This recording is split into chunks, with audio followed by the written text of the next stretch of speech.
Jai Saparikar Shri Shri Guru Gauranga Gandharvika Giridhari Shri Shri Radha Vinod Bihari Jiu Ki Jai Shri Shri Radha Govinda Gopinath Madan Mohan Jiu Ki Jai Jai Nitya Pravishta Om Vishnu Pad Paramahansa Astatarasata Shri Srila A.C. Bhaktivedanta Swami Maharaj Srila Prabhupada Ki Jai Nitya Pravishta Om Vishnu Pad Paramahansa Astatarasata Shri Srila Bhaktivedanta Narayan Goswami Maharaj Ki Jai Nitya Pravishta Om Vishnu Pad Paramahansa Astatarasata Shri Srila Bhakti Rakshak Sridhar Goswami Maharaj Ki Jai Nitya Pravishta Om Vishnu Pad Paramahansa Astatarasata Shri Srila Bhakti Pragyan Keshav Goswami Maharaj Ki Jai Nitya Pravishta Om Vishnu Pad Paramahansa Astatarasata Shri Srimad Bhakti Siddhanta Saraswati Goswami Thakur Srila Prabhupada Ki Jai Jai Maha Bhagavat Srila Gaura Kishore Das Goswami Maharaj Ki Jai Jai Saptam Gosai Shri Srila Sachidananda Bhakti Vinod Thakur Ki Jai Vaishnava Sarva Bhauma Srila Jagannath Das Babaji Maharaj Ki Jai Shri Gaudiya Vedanta Chadja Baladeva Jibhusan Prabhu Ki Jai Srila Vishwanath Chakravarti Thakur Ki Jai Shri Narottam Srinivas Shyamananda Prabhu Trai Ki Jai Srila Krishna Das Kaviraj Goswami Prabhu Ki Jai Shri Rup Sanatan Bhatta Raghunath Shri Jiva Gopala Bhatta Das Raghunath Sada Goswami Prabhu Ki Jai Srila Swarup Damodar Rai Ramanandari Gaura Parshada Vrinda Ki Jai Namacharya Srila Haridas Thakur Ki Jai Prem Ziguho Sri Krishna Chaitanya Prabhu Nityananda Shri Advaita Gadadhar Shivasadi Gaura Bhakta Vrinda Ki Jai Jai Shri Antar Dweep Mayapur Simanta Dweep Godrum Dweep Madhya Dweep Kola Dweep Ritu Dweep Janu Dweep Moda Druma Dweep Rudadip Atmaka Shri Shri Navadvip Dham Ki Jai Jai Shri Purushottam Kshetra Shri Jagannath Puri Dham Ki Jai Jai Shri Shri Radha Krishna Gopa Gopi Go Govardhan Dvadasha Vanatmaka Shri Braj Mandala Dham Ki Jai Shyama Kunda Radha Kunda Yamuna Ganga Tulsi Bhakti Devi Ki Jai Shri Shri Radha Govinda Radha Gopinath Radha Madan Mohan Jiu Ki Jai Shri Shri Radha Gokulananda Radha Shyama Sundar Radha Raman Radha Damodar Jiu Ki Jai Jai Shrimati Lalita Vishaka Adi Ashtashaki Vrinda Ki Jai Shri Rupa Manjari Rati Manjari Adi Manjari Vrinda Ki Jai Shrimati Vrinda Devi Ki Jai Shrimati Purnamasi Yogamaya Devi Ki Jai Shri Gopi Shwar Mahadev Ki Jai Sarva Bhishta Pradata Giriraj Govardhan Ki Jai Grantraj Srimad Bhagavatam Ki Jai Shri Jagannath Baladev Subhadra Sudarshan Chakra Jiu Ki Jai Bhakti Vigna Vinashana Shri Nrsinga Dev Ki Jai Bhakta Pravar Shri Prahlad Maharaj Ki Jai Charo Dham Charo Sampradaya Charo Acharya Ki Jai Akara Mataraj Shri Chaitanya Mat Ki Jai Ora Nanya Shaka Mat Samuha Ki Jai Shri Vishva Vaishnavarad Sabha Ki Jai Ananta Koti Vaishnava Vrinda Ki Jai Tri Bhuvana Pavana Harinam Samkirtan Ki Jai Tri Bhuvana Mangala Harinam Prabhu Ki Jai Hare Krishna Maha Mantra Ki Jai Sachinandan Gaura Hari Ki Jai Shri Nityananda Prabhu Ki Jai Shri Pancha Tattva Ki Jai Samaveta Bhakta Vrinda Ki Jai Samagata Gaur Bhakta Vrinda Ki Jai Nitai Gaur Premanande. Jaya Shri Krishna Chaitanya Prabhu Nityananda Shri Advaita Gadadhar Shivasadi Gaur Bhakta Vrinda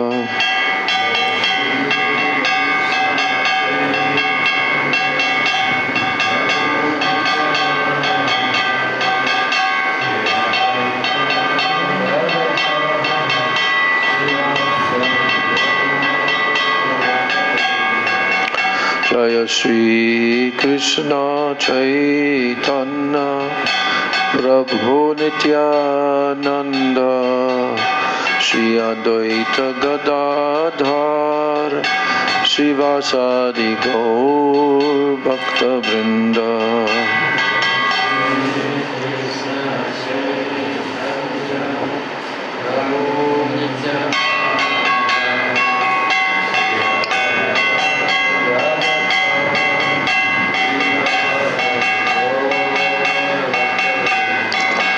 Jaya Shri Krishna Chaitanya Prabhu Nityananda Shri Advaita Gadadhar Shivasadi Gaur Bhakta Vrinda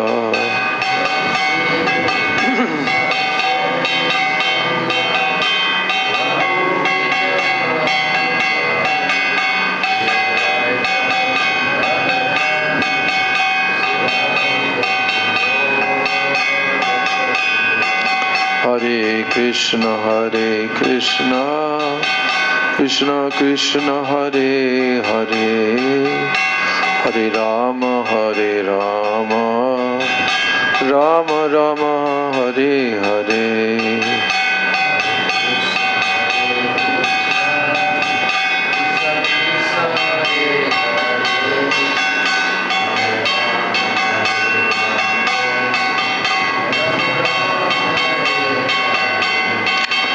Hare Krishna,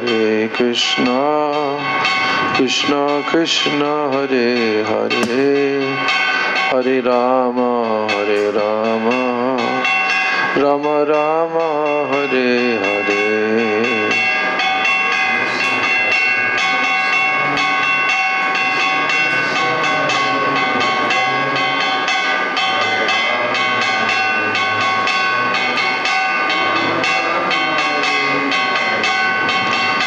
Hare Krishna, Krishna Krishna, Hare Hare, Hare Rama, Rama Rama, Hare Hare.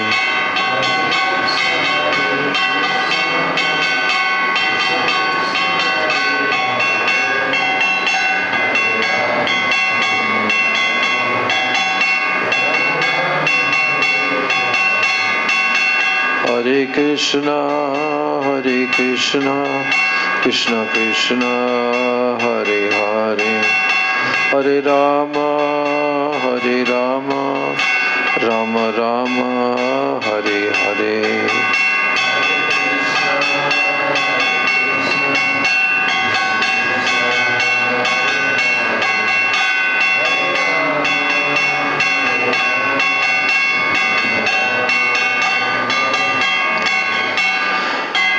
Hare Krishna, Krishna Krishna, Hare Hare, Hare Rama, Rama Rama, Hare Hare.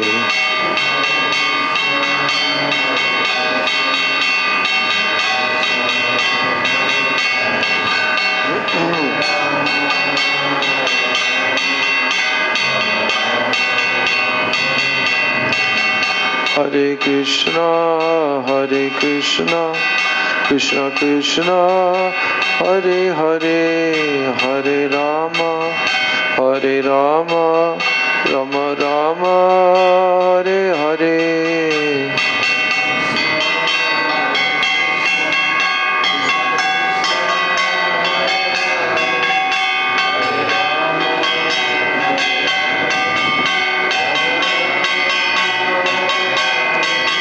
Hare Krishna,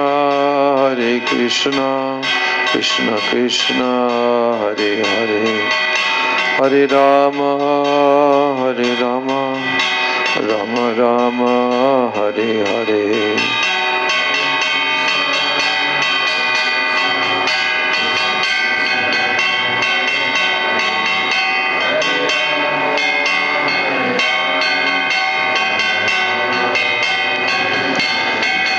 Jaya Nitai, Jaya Gaur, Jaya Nitai, Jaya Gaur.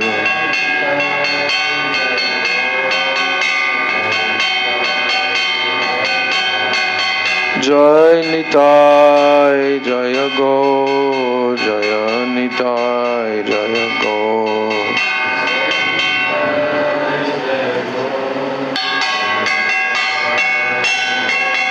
Nitai Gaur Hari Bol, Hari Bol, Hari Bol, Hari Bol.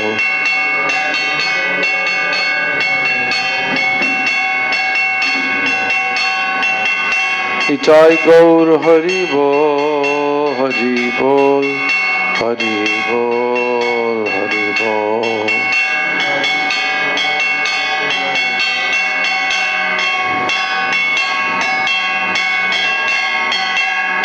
Jai Nitai Gaur Premanande, Hari Hari Bol.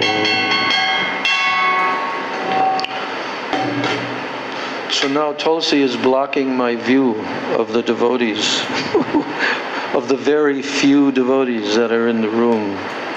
Tulsi is blocking. So I don't think this is the best place for her. Yeah, it can be here, but the thing is we have the fan here. That's not good for Tulsi. Okay, that's good. Yeah, that's good. That's good. And I think this fan also, even when she's here, is too much wind for her. But the behind the fan won't be disturbed. Behind it. I know that, but that's a long distance away. This is okay. This is okay. Om Jnana-timirandasya Jnananjana-shalakaya Chakshurunmilitam Yena Tasmai Shri Gurave Namah. Mukam Karoti Vachalam Pangum Langayate Girim Yat Kripatamaham Vande Shri Gurun Dinataranam. Vancha kalpatarubhyascha kripa sindubhya eva cha patitanam pavanebhyo vaishnavebhyo namo namah. Namo mahabhadanaya Krishna prema pradayate Krishnaya Krishna Chaitanya Namne Gaura Tishe Nama Nityanandam Namastubhyam Premananda Pradayane Kalo Kalamashanashaya Janava Pataye Namaha Panchatattvatmakam Krishnam Bhaktarupa Swarupakam Bhaktavataram Bhaktakyam Namami Bhakta Shaktikam. He Krishna Karuna Sindho Dina Bandho Jagatpate Gopesha Gopika Kanta Radha Kanta Namostute Tapta Kanchana Gaurangi Radhe Vrindavaneshwari Vrishabhanu Sute Devi Pranamami Hari Priye Vrindai Tulsi Debai Priyai Keshavasya Cha Krishna Bhakti Prade Devi Satyavachai Namo Namah. Shri Krishna Chaitanya Prabhu Nityananda Shri Advaita Gadadhar Shivasadi Gaur Bhaktavrinda. Hare Krishna Krishna Krishna Hare Hare Hare Rama Rama Rama Hare Hare Hare Krishna, Krishna Krishna, Hare Hare, Hare Rama, Rama Rama, Hare Hare. First of all, I'm offering my unlimited Dandavat Pranams and my Shraddha Pushpanjali at the lotus feet of my most worshipable beloved Gurudev, Nitya Leela Pravishta, Om Vishnu Pad Paramahansa, Ashtottara Shata Sri Srila, A.C. Bhaktivedanta Swami Maharaj, Srila Prabhupada. And then I'm offering my same unlimited Dandavat Pranams and my Shraddha Pushpanjali at the lotus feet of my most worshipable beloved Siksha Gurudevs, Nitya Leela Pravishta, Om Vishnu Pad Paramahansa, Ashtottara Shata Sri Srila, Bhakti Rakshak Sridhar Goswami Maharaj, and Nitya Leela Pravishta, Om Vishnu Pad Paramahansa, Ashtottara Shata Sri Srila, Bhaktivedanta Narayan Goswami Maharaj. I offer my Dandavat Pranams at the lotus feet of all of my Sri Sri Rupanuga Guru Varga. And I offer my Dandavat Pranams to all of the Vaishnavas and to all of the Vaishnavis.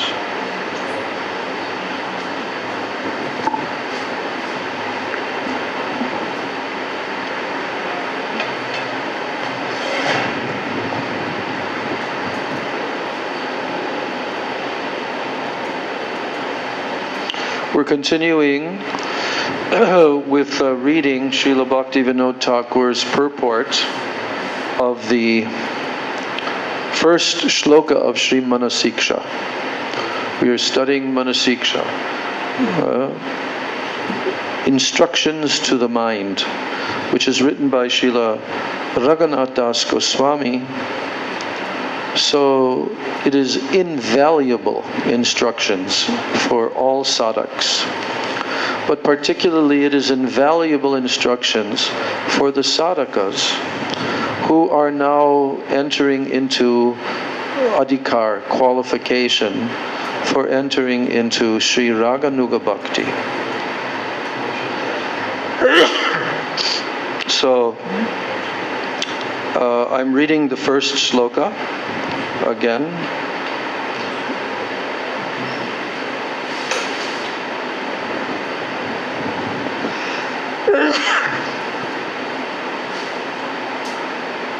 I don't need this today. It'll make me sneeze.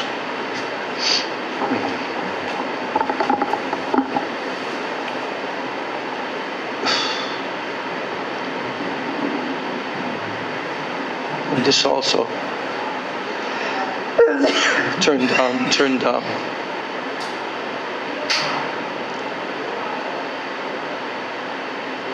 I think rain may be coming, that's why it's a little cooler. Alright, so the first slok of the 12 shlokas of Sri Manah-siksa is the following. Guru Goshte Goshtalayeshu Sujane Bhushuragane Swamantre Shri Namni Vrajanava Yuva Dvanva Sharane Sadadambam Hitva Kururatima Purvam Atitaram Aye Swantar Bratash Chatubhya Bhyache Dritapada. You can repeat after me, line by line. Guru Goshte Goshtalayeshu Sujane Bhushuragane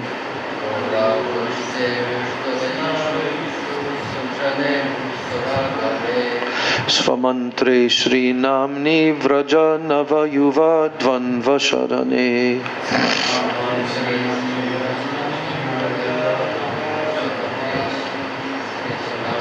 Sadadambam Hitva Kururatima Purvam Atitaram No, stay in the same timing. Sadadambam hitva kururatima purvam atitaram. Sadadambam hitva kururatima purvam atitaram. Aye svantar bratash chatubirabiache dritapada.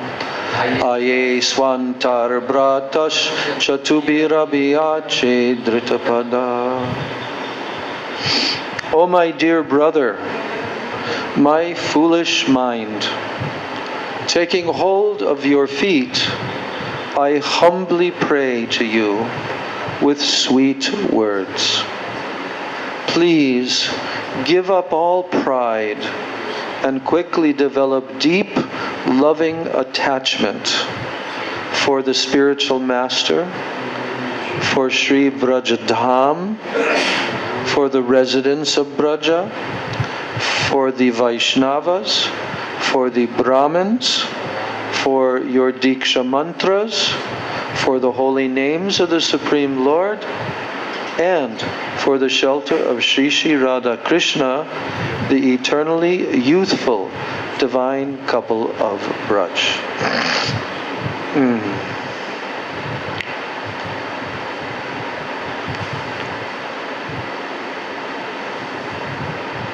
So, we're continuing in our reading of the purport.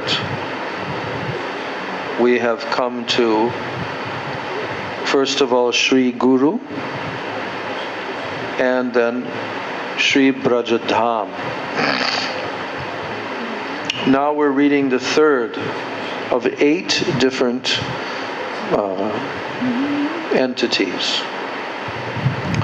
The third one, which Raghunath Das Goswami is telling to his mind, that I'm begging you to develop rati for Goshtalayin.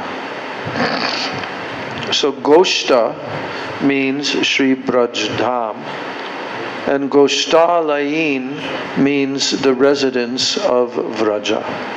So first is Brajadham, and then is the Goshtalayin, the residence of Vraja. So, only pure devotees who live in Braja with the motive to serve the divine couple, only pure devotees who live in Braja with the motive to serve the divine couple, they are true residents of Braja. They do not aspire even for eternal residence in Vaikuntha, what to speak of impersonal liberation or sense enjoyment. So, who are the actual Brajbasis? Who are the residents of Braja? There are many people who live in Braja, but they're not at all Brajbasis. A lot of them who are born or live in Braja claim that they are Brajbasis. They like to claim this. But what is the technical, true definition of Brajbasi? The word is being used by Raghunath Das Goswami, Goshtalayin, the residents of Braj. But what does it mean to reside in Braja? Does it mean that only we plant our body there? No. Here, it's very clearly being told by Srila Bhaktivinoda Thakur that only pure devotees who live in Braj, pure devotees who live in Braj with what? With the motive to serve the divine couple. Only they are true residents of Braja. They want to serve the divine couple Radha and Krishna. Only they are the true residents of Braja, and they're in the category of pure devotees, Shuddha Bhaktas. They do not aspire even for eternal residence in Vaikuntha. No, they don't want to go to Vaikuntha. They only want to be in Braj for eternity. So they do not aspire for eternal residence in Vaikuntha. What to speak of impersonal liberation or even sense enjoyment. They don't aspire for this at all. They reside in Braja both in body and in mind. That residence is both in body and in mind. And while they're residing there in Braja, both in their body and in their mind, then they render loving service. They're always engaged in loving service, prem seva, to Shri Shri Radha Krishna Jugal, the divine couple. They are considered to be devotees of the highest level, namely Uttam Bhagavats. Uttam Bhagavats. Without their mercy, without that category of a Vaishnava, without their mercy, no one can enter Raganuga Bhakti. One cannot enter Raganuga Bhakti without their mercy. So one should give up the pride. What kind of pride? Because that's what's being talked about here by Raghunath Das Goswami. Dambam, sada dambam hitva. Give up pride. But what type of pride? Now we have to learn that. What type of pride has to be given up? One should give up the pride by which one thinks, oh, I am a virtuous devotee of the Lord. I am fully conversant with all the devotional truths,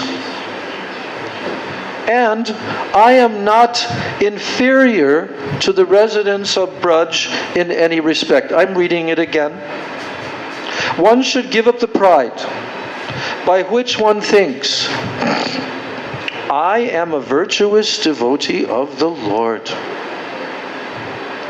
Oh, I'm fully conversant with all the devotional truths. And I'm not inferior to the residents of Braja in any respect. So that has to be given up. But on the converse of this is what? Rather, one should have great love for them. Otherwise, not possible. No one can reside in Braj without giving up this false pride and without developing love and affection for them and attaining their mercy. No one can perform Raganuga Bhakti. No one can live in the holy Dham. This is the fact stated clearly by Bhaktivinoda Thakur.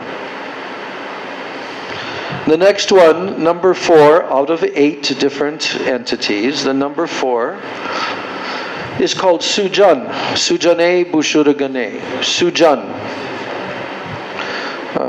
What is a Sujan? We can ask our former Sajan, or not former, Krishna Bhajan, then Sajan. And what is a Sujan? What? No. What is a Sujan? Su means the best, the highest, the most elevated. Jan means persons. Sajan means eternal persons. Like the Brajvasis and Navadvipasis in the relationship of the world shore. Bring the mic there. Otherwise the people online, they can't hear it.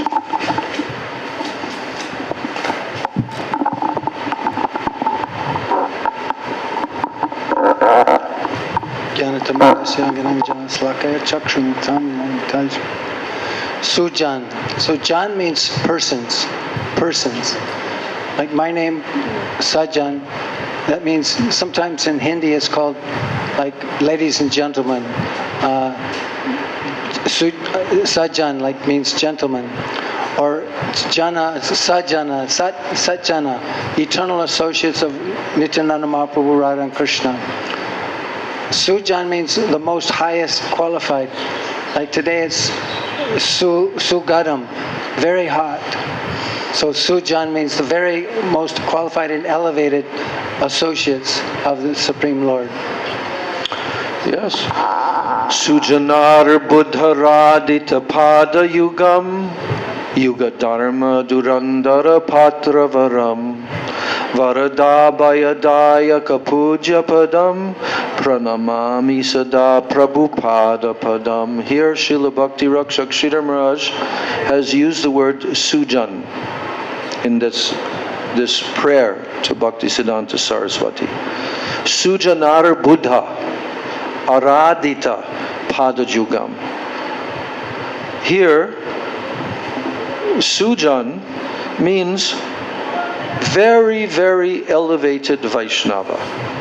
Very elevated, advanced Vaishnava. And even those who have reached the Uttam stage can also be in the category of Sujan. Sujanar Buddha means millions.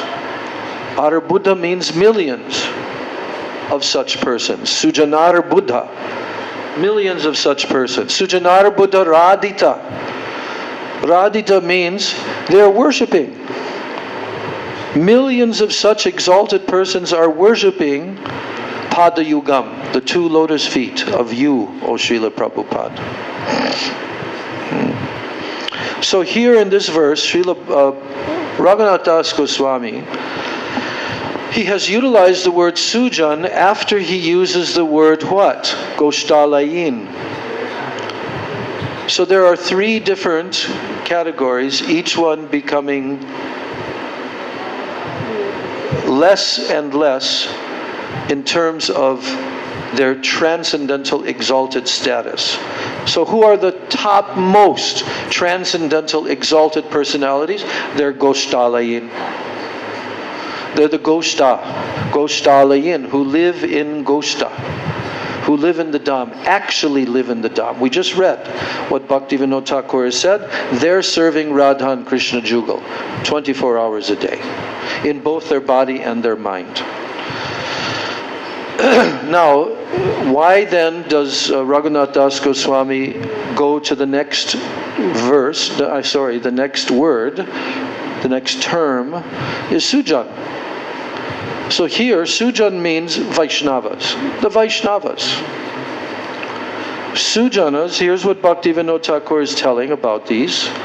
He's saying Sujanas, they are devotees who belong to the four Vaishnava Sampradayas, or to their corollary branches, but they do not live in Braj in the true sense. Just like we see. There are worshippers of Sitaram, Lakshman, Hanuman, worshippers of Lord Shiva, etc., who live in the Dham. But are they actually true Dhamvasis? No. They may belong to any of these other Vaishnava Sampradayas, Madhvacharya, Ramanuja, etc. But they actually do not live in Braj in the true sense. And what does this mean, the true sense?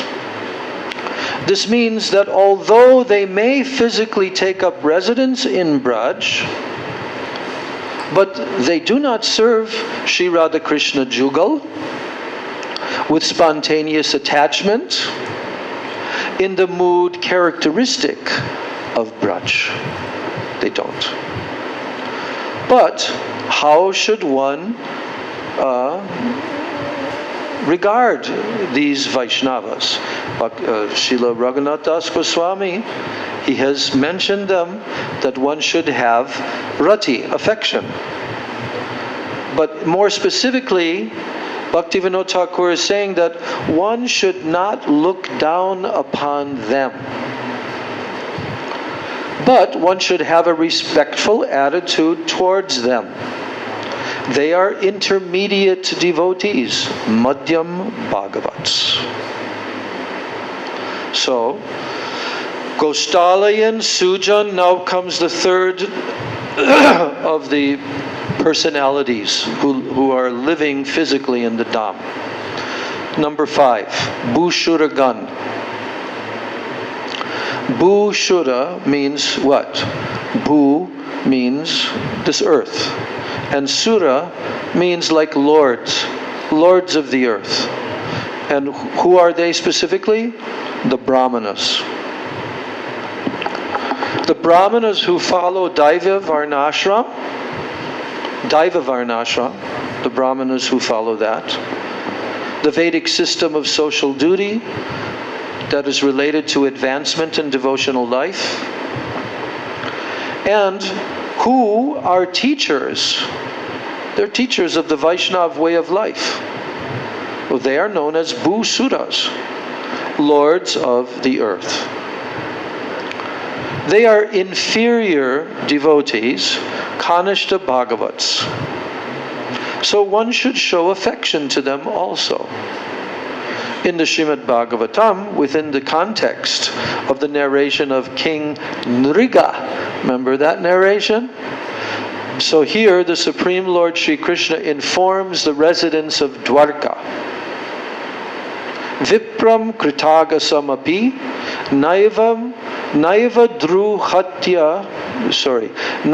Druhyata Mamaka Ghanantam Bahushapantam Va Namaskuruta Nityasha.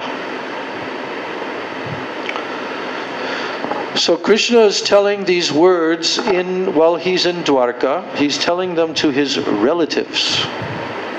And almost everybody there is his relative in Dwarka. So he says, "My dear relatives, do not bear any malice, even towards Brahmanas who are sinners. And even towards Brahmanas who are offenders. You should not bear malice towards them, even toward those types of Brahmins. Even if they beat you or they curse you, you should always offer obeisances unto them. Therefore, do not maintain an attitude of contempt or of disrespect towards them."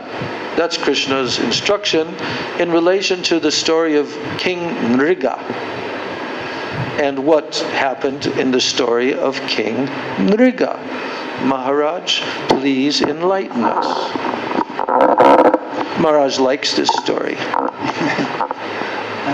I'm also a snake. So, I forget which kalpa, but in times of yore,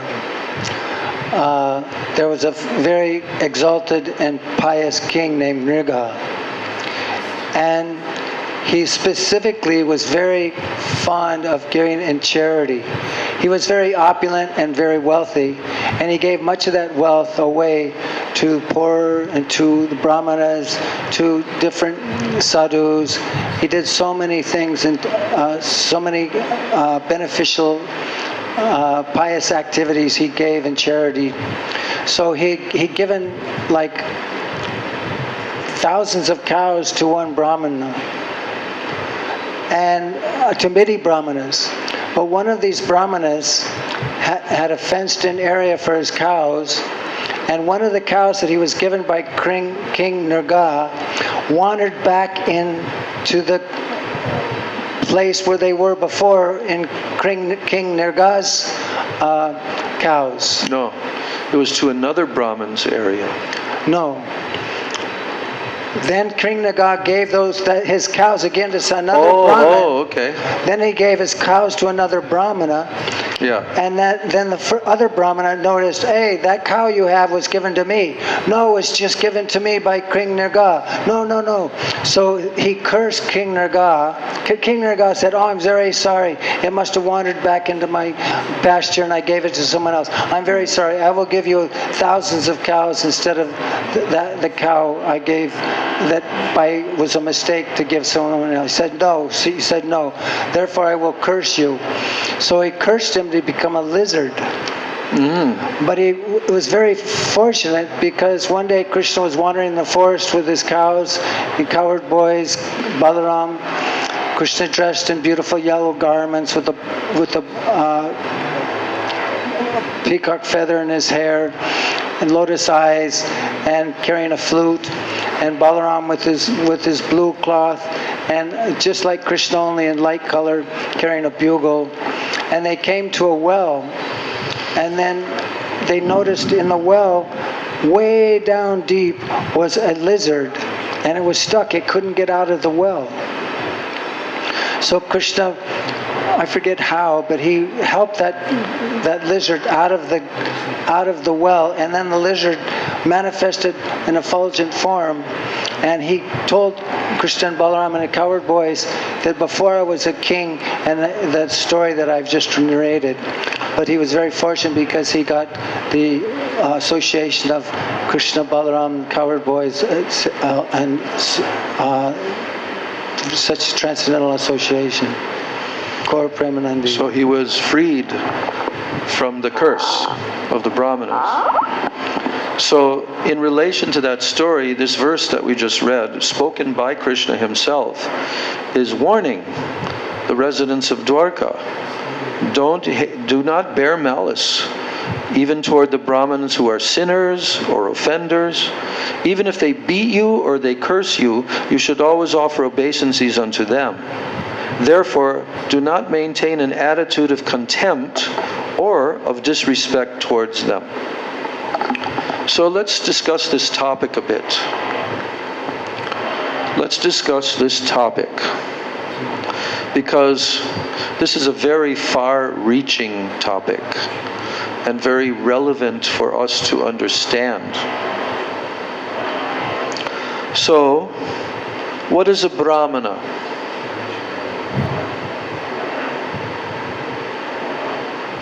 What is a Brahmana?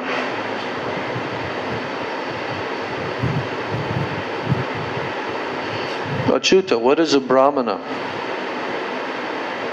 Some people who do some magnetic activities, worship, like demigods, for example. No, that's not the definition of a Brahmana. What is the definition of a Brahmana? Know the Brahma. Huh? Know the Say the Sanskrit. No. That's who inquire into Brahma. What is the statement, the Sanskrit 3-word verse, or 4 words, that tells who is actually a Brahmana? Brahma janati iti Brahmana. A Brahmana, a true Brahman, is one who knows Brahma. One who has realized Brahma, Para-Brahma, the supreme absolute truth, Para-Brahma. He can be called a Brahmana. Is a Brahmana somebody that took birth in a Brahmin lineage or Brahmin family? Is that the definition of a Brahmana? Huh? No. Why? Because Krishna tells in the Bhagavad Gita, Chatur Varnya Maya Shrishtam, I have created these 4 divisions of human society. Guna Karma Vibhagasha. And I have divided them according to their guna, their qualities, and karma, their activities. So there are specific qualities and activities for the 4 varnas: Brahmana, Kshatriya, Vaishya, Shudra. And also for brahmachari, grihastha, vanaprastha, and sannyas, the ashram divisions, spiritual divisions. But the number one main qualification of a brahmana, a true brahmana, even though Krishna tells different qualities in the 18th chapter, Samo damo tapak socham kshantir arjavam evacha jnanam vijnanam ashtikyam brahma karma swabhavajam. These is the swabhav. These are the natural qualities of a brahmana. And in other places in the Gita, Krishna describes what are the duties that are given to the brahmanas, to the kshatriyas, like this. All have their specific duties, and they can be understood who can perform those duties because they have the specific qualities to perform those duties. That's called guna and karma. Can a shudra perform the activities of a brahmana? Generally, in general, a person who is of the category of shudra, and it's also divided according to the same guna karma divisions. But a shudra is only qualified for one particular activity. What is that? To serve others who are in the higher levels. And what modes of nature is a shudra in, or cover, or influenced by? Tamagun. A shudra is influenced by tamagun. So, a person who's in that category, they're not at all qualified to perform the function of a brahmana or of a kshatriya. They can do service. They can serve the other three higher divisions. That's their duty. And by this service, they will advance. They will be elevated. But now, this is Kali Yuga, right? Is this not Kali Yuga that we're living in right now? Yes, it's Kali Yuga. And there's a statement in the Vedas very clearly telling, Kalo Shudra Sambhava. That means in the Kali Yuga, everyone is born as a Shudra. Why? Why is it telling that? Because the previous system of bloodlines and so forth, which were existing since Satya Yuga, Treta Yuga, and so forth, in Kali Yuga they've become, defunct. They're no longer can be taken in face value. They're not extinct, but the following of the other varnas and ashramas cannot any longer, it cannot be determined by birth. In previous yugas it could be. More or less it could be determined by birth. Because generally if someone is born into a Brahmin lineage, they have certain, certain hereditary bloodlines, certain DNA, if you break it down, they have that. And they're equipped, by association also, they're equipped to develop those qualities and those activities. One more thing. So just like a Kshatriya, can anybody become a Kshatriya king in Vedic culture? Yeah, in Kali Yuga they can, but not in previous yugas. They had to have very specifically such and such qualifications. And generally, that line of Kshatriyas, who are called Rajarshis, very saintly kings, they give birth to the next heir. So if there was no relevance in the birth lines, then why would we recognize them? So in previous yugas, it was like this. But in the Kali Yuga now, it started to become degraded. It started to become not relevant.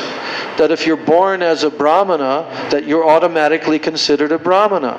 And that kind of but manifested very blatantly in the form of Shringi, who was born as a son of a Brahmana. And the curse that he gave to Maharaj Parikshit, and so forth, that whole story. So now the Brahmanas started to become more and more degraded. And this has gone on for all these 5,000 years since the beginning of Kali Yuga. This took place just at the very beginning of the Kali Yuga, right? So, Kalo Shudra Sambhava, until one shows the actual qualities, either of a Kshatriya or a Brahmin, they cannot be considered to be a Brahmana until they show guna karma.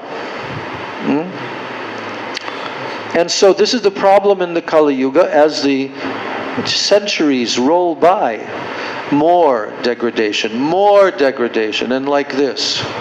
And so what then became referred to as the caste system by foreigners, of the divisions that are found in India from the ancient Varnashram system, they started to call it the caste system, right? What caste are you in? But that has absolutely no relevance. Absolutely none.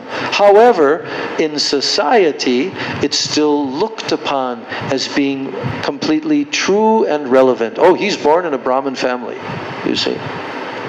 So the point is that our acharyas, including Sri Chaitanya Mahaprabhu, they completely rejected this idea that birth in a Brahmin family automatically presupposes that you are a Brahmana qualified to act and work as a Brahmana. They thought like that. Yeah, go ahead.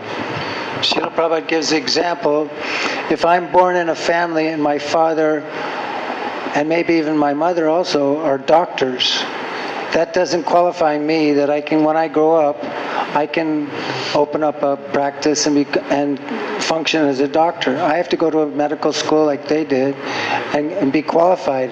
Otherwise, I'll just be a quack. That's right. Yeah.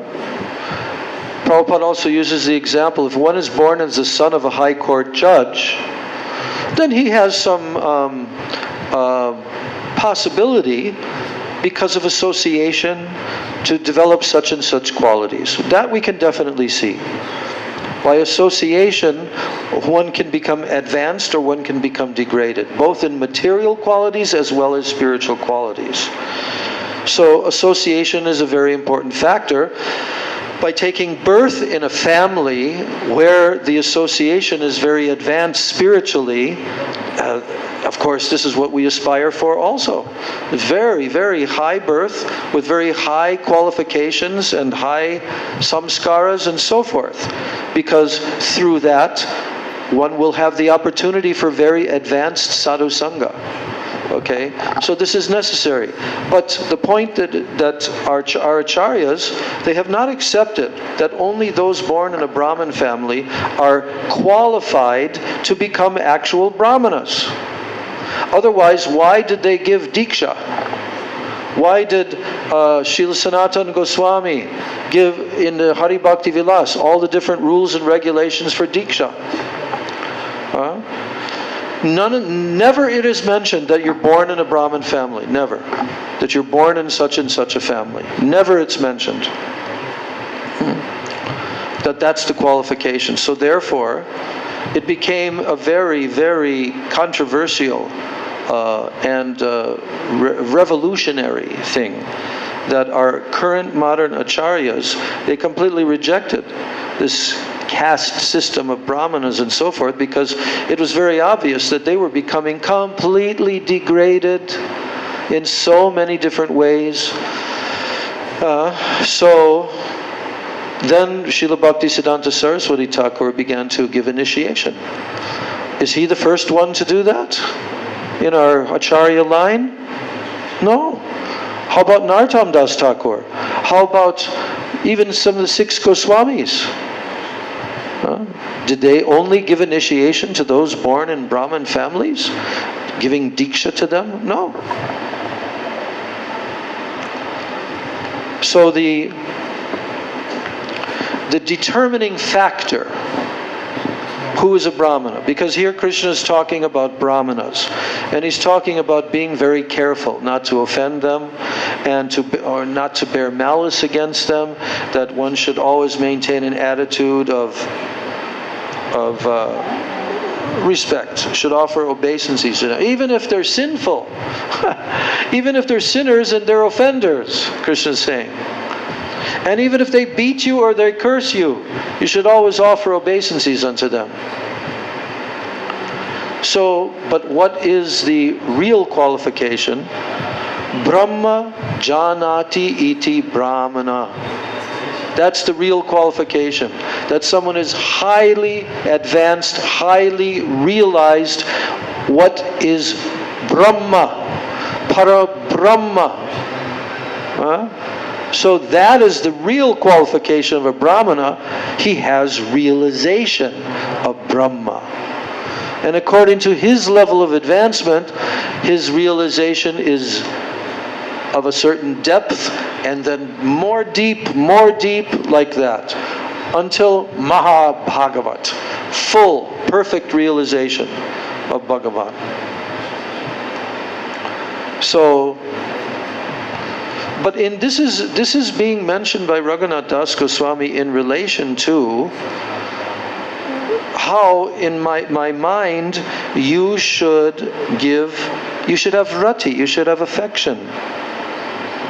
So here Bhaktivinoda Thakur is saying that these Brahmanas who are being referred to as Bhushura Gana by Raghunath Das Goswami, they follow the Daivi Vanashram, the Vedic system of social duties. They follow that. And this is related to advancement in devotional life. And they are also teachers of the Vaishnava way of life. They're practicing Vaishnavas, and they're also teachers. They are known as Bhusuras, the lords of the earth. They are actually in the category of inferior devotees, Kanishta Bhagavats. So one should show affection to them also. And then he quotes the verse from Lord Krishna. So any other points to be mentioned or questions in this regard? Yeah. Microphone.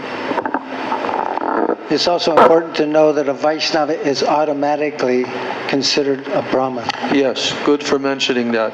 So, is a Brahman automatically a Vaishnava?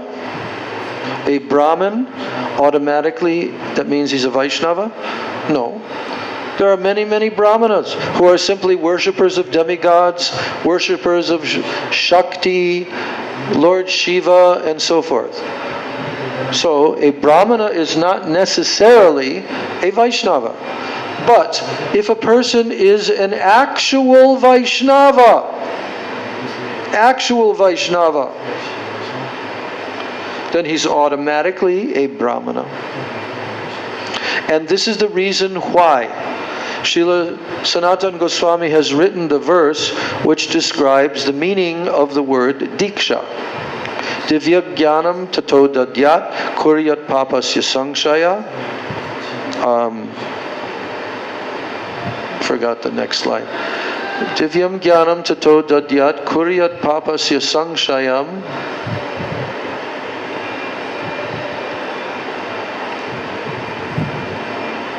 I'm forgetting the rest of the verse. My God. Okay, the point being that if a person has attained Diksha, what does that mean? That means that the person has attained what? Divya Gyan. Divya Gyan, what does it mean? It means all Siddhanta Tattva Gyan, he has realized it. And there's many, many categories of tattva.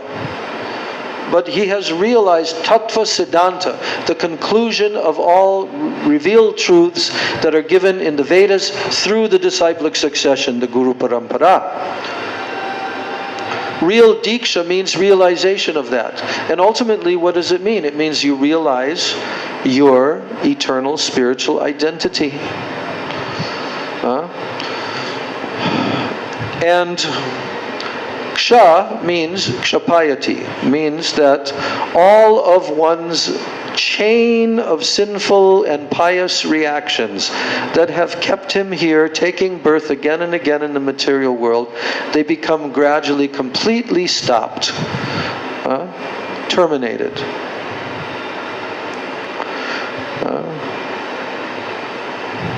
Kuryat papasya sangshayam. Sangshayam means complete removal, complete destruction of all of one's previous sins and pious activities. So, if someone has received Diksha in the line of the disciplic succession, then the Srila Sanatana Goswami gives the example, just like bell metal can be turned into gold by addition of certain liquid mercury according to a certain alchemical process. It can be turned into gold. So similarly, by a process of Diksha, a qualified jiva who receives from a qualified guru Diksha mantras and begins to engage in the practice of bhakti in the line of Shuddha Bhakti, aspiring for pure bhakti and continuing to chant those mantras. But even from the beginning, when the person has received those mantras, like for example, what did our Srila Prabhupada do? What did our Guru Dev also do? And also in the, in the line of Bhaktisiddhanta Saraswati Thakur, that when someone has received Diksha, then what are they qualified to do? They're qualified to recite Vedic mantras, they're qualified to perform Vedic yajnas, and to worship the Lord like this. But that qualification is, of course, not that you've all of a sudden become a highly qualified Vaishnava Brahmana. No, you have to develop those qualifications. What the term used is your entrance examination. If you want to go to any university in the entire world, if you want to go to that educational institution, any university in the entire world, they will have a certain test that you will have to take to prove that you are qualified to study, right? Entrance examination. If you pass that, then you can be accepted in the university and you can begin to take classes. You can begin to attend classes and lectures and so forth under highly qualified experts, professors in that particular area of knowledge. But if you're not accepted by the university, you can attend those classes, but you don't get the credit. You can attend those classes secretly or clandestinely. You can try to attend those classes, but you don't get the actual approval and reception by the university. So therefore, entrance examination is first required. So like this, a Vaishnava, our acharyas, they were very specific about this. They did not keep to the standard of the external perverted varnashram system, because they saw that everywhere the people are so-called brahmanas or posing as brahmanas, and they have no qualifications actually. No spiritual qualifications, and even practically material qualification. To the point where Srila Prabhupada, he used to say that a person can go to the marketplace and he can purchase 1 paisa, a Brahmin thread, and put it on. So does he suddenly become a Brahmana? Never. And even persons who are born in Brahmin families, some of them end up driving rickshaws, but they wear their Brahmana thread. So unless they are Vaishnavas, actual entering into the Vaishnava pathway, any Vaishnava, even if they're born in the family of dog eaters, the birth is not relevant. What is relevant is their qualifications. They have certain qualifications from previous lives. Certain qualifications are there. Certain qualities, certain tendencies, and so forth. So the birth is not the final determining factor at all. It can be somewhat of a determining factor, but it is not at all final. And if that were the case, then how in the world did Chaitanya Mahaprabhu's movement, through the preaching and the absolute surrender of the pure devotees like Srila Prabhupada, Bhaktivedanta Swami Maharaj, and so forth, how did that spread throughout the whole world if this was not the truth? That anyone, wherever they're born, in any family and so forth, they can come into pure bhakti pathway, they can become purified, they can become advanced, they can receive Diksha, and they can become actual qualified Brahman Vaishnavas. So when Prabhupada came to the West in the very beginning, he would inform the devotees that I have come to make Brahmanas, because human society is now very, very disheveled, very disorganized, and very full of so much sinful activities and contamination, because they're not led by the Brahmanas. Brahmanas are the intelligent class. The Brahmins are the head of the social body, the Brahmanas, and the arms are the Kshatriyas, the Vaishyas are the torso, Shudras are the legs.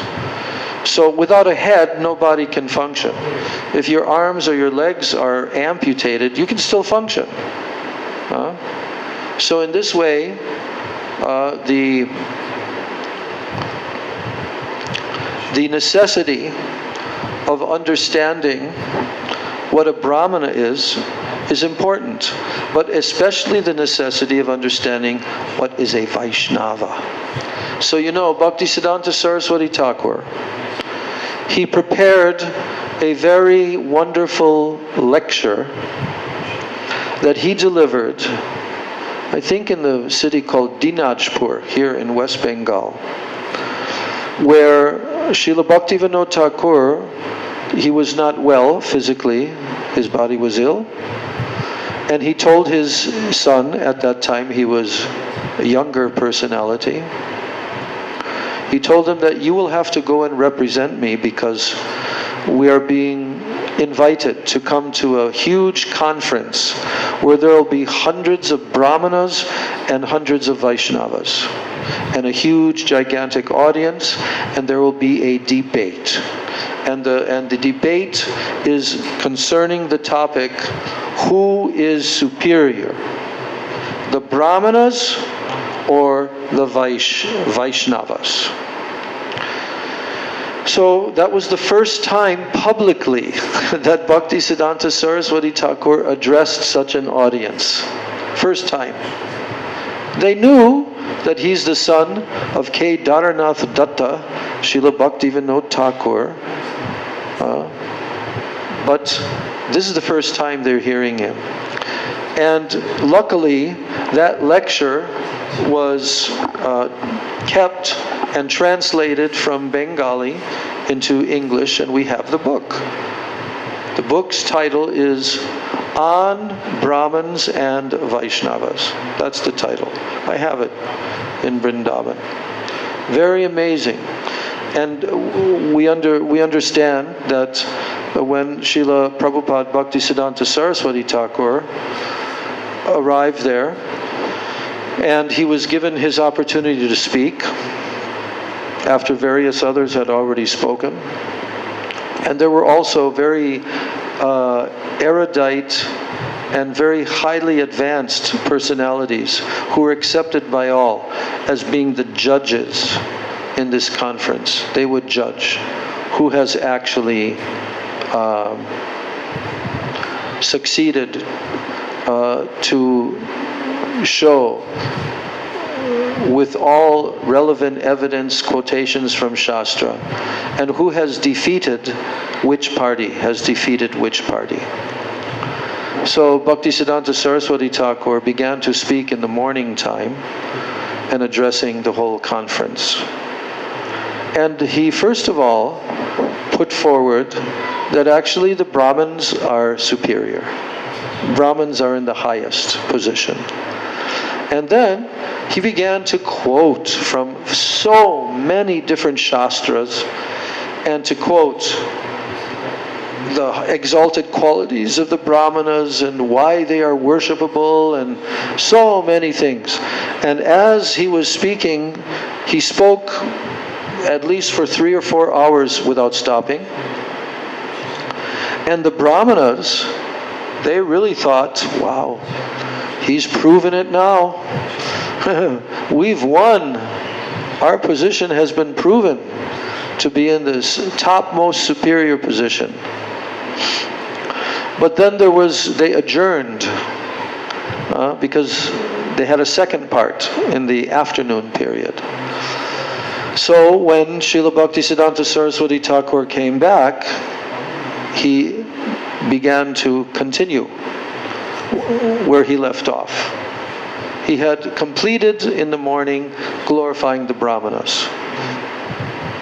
But now he began to glorify the Vaishnavas. And he spoke on and on and on, even longer than 4 hours. He began to quote all of these various relevant verses from all of the topmost Vedic literatures.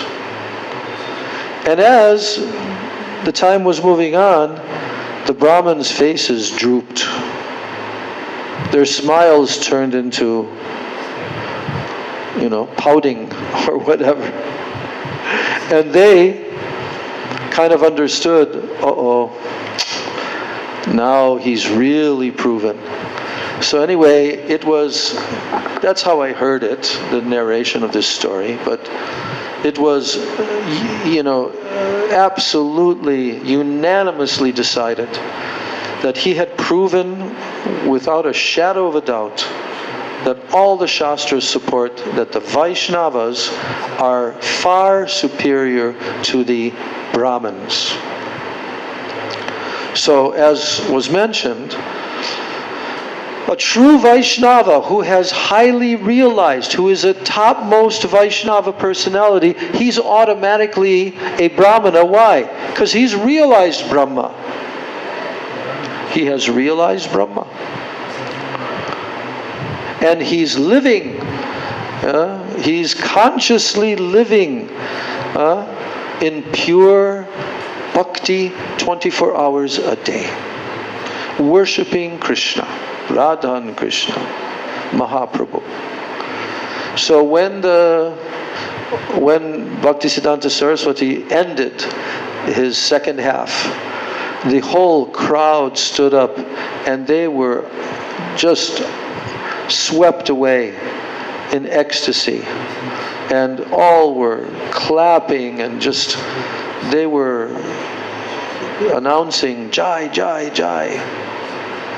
So what happened was they now wanted to take the dust from his lotus feet, realizing who is this personality that we just heard speaking here for all these hours. But then the audience was rushing forward, so there were police there, and they stopped the audience, and then they ordered that a big, huge, some kind of gigantic pot should be brought, filled with water, and the lotus feet of Bhaktisiddhanta Saraswati should be put into that water, and then they would distribute his Sharanamrita to the whole audience, and they were very satisfied by that.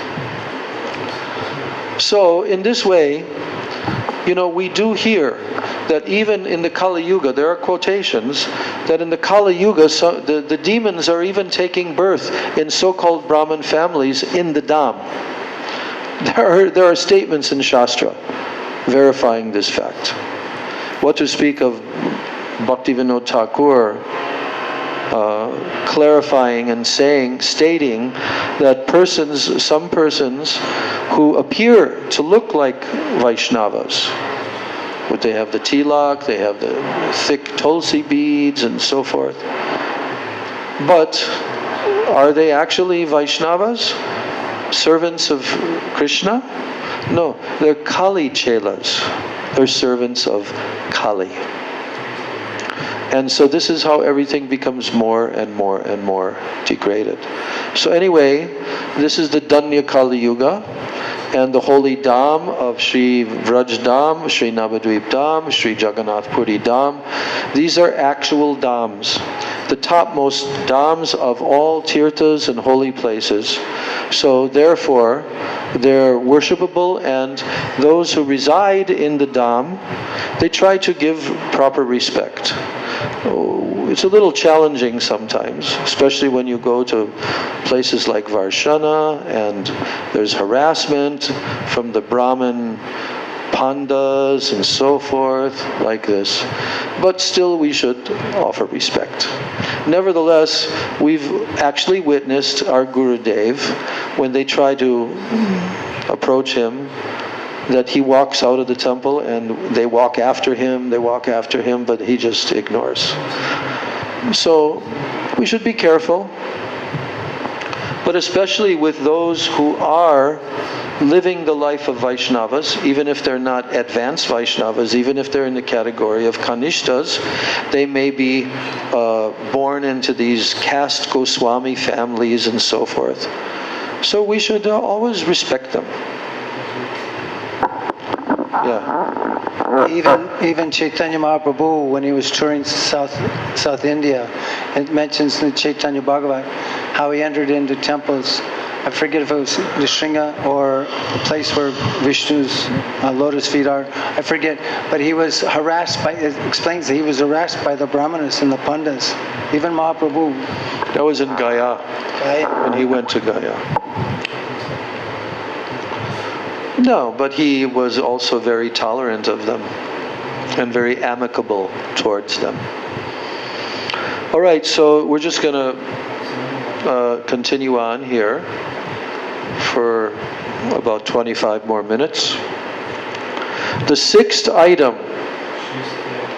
that Srila Raghunath Das Goswami Pad mentions after mentioning Guru, Goshte, Goshtalaishu, Sujane, Ushuragane, those five. Now the sixth item is called Swamantra. Swamantra. What does Swamantra mean? It means one's own Diksha mantras. Bhaktivinoda Thakur says, one's personal mantra, or the mantra received from the spiritual master, is known as Sva Mantra. One should chant this mantra regularly with special love, in accordance with the method instructed by the Guru. So, Gurudev, unlike our Srila Prabhupada, and even unlike Bhakti Pragyan Keshav Maharaj, Gurudev would take a little time when he would give Diksha to devotees, and he would give some explanation of the Diksha mantras. It would vary according to the individuals and so forth. But our Srila Prabhupada did not give, Bhakti Pragyan Keshav Maharaj did not give, and what he told is that the mantra, when you chant the mantra properly, the mantra will reveal himself, the Ishtadev of the mantra. So,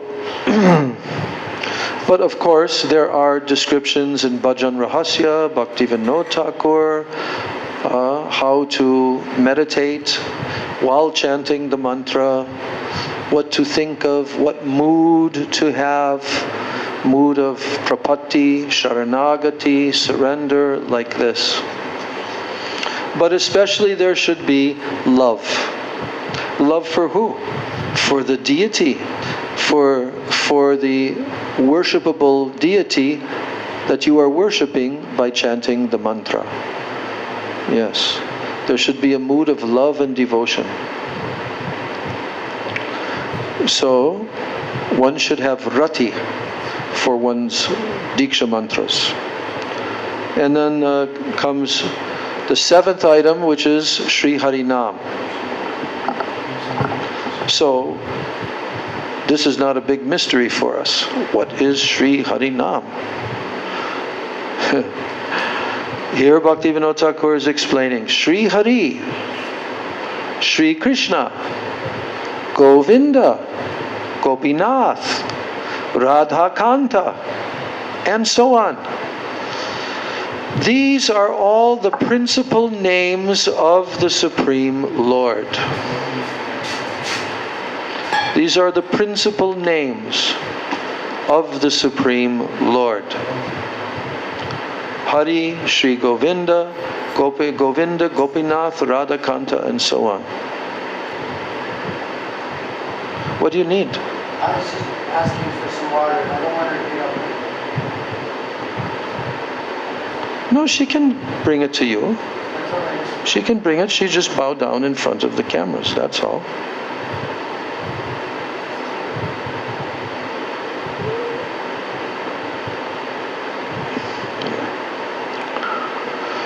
So, Swamantra. No, Sri Harinam.